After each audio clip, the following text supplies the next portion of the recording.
ჭიათურაში გაფიცულ მაღაროელებს ეკონომიკის მინისტრობის კანდიდატი შეხვდა. ხელფასების მომატების აქტზე გიორგი კვირიკაშვილი ჯორჯიან მარგანეცის გენერალურ დირექტორსაც ესაუბრა, მაგრამ კონკრეტული გადაწყვეტილება არ მიუღიათ. მაღაროელები ხელფასის 100%-ით გაზრდას ითხოვენ. გენერალური დირექტორი კი აცხადებს, რომ ანაზღაურება გაიზრდება, თუმცა ნაკლები მოცულობით.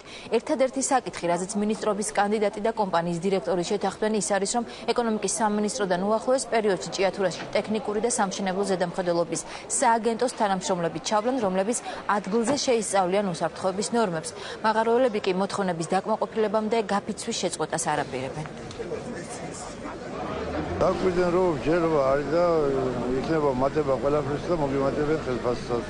ჯერობის შემდეგ ახლა ადგილზე მივართ ობიექტებს, გადავაცვალიერებთ ყველაფერს და დაველაპარაკებით და ვიმშერებთ დანარჩენ პასუხს მოგაგებთ. მიღწეული არის შეთანხმება იმაზე, რომ ტექნიკური უსაფრთხოების თვალსაზრისით შემოვა ეკონომიკის სამინისტროსთან დაქვემდებარებული ზედამხედველობის ინსპექცია და შეამოწმებს ამას ყველაფერს, თუ რაოდენ უსაფრთხო არის ეს გარემო. რაც შეეხება ხელფასს, გარკვეულ ფინანსურ ინფორმაციაზე იყო საუბარი. მათი მხრიდან არის პირობა, რომ გააკეთებენ ყველაფერს, რაც კი შეიძლება მაქსიმალურს იმისათვის, რომ კომპანიის ფუნქციონირება იქნას შენარჩუნებული. პირდაპირ შემიძლია გითხრათ, რომ ხელფასის 100%-იანი ზრდა დღევანდელ მსოფლიო ეკონომიკაში არის მიუღებელი და შეუძლებელი.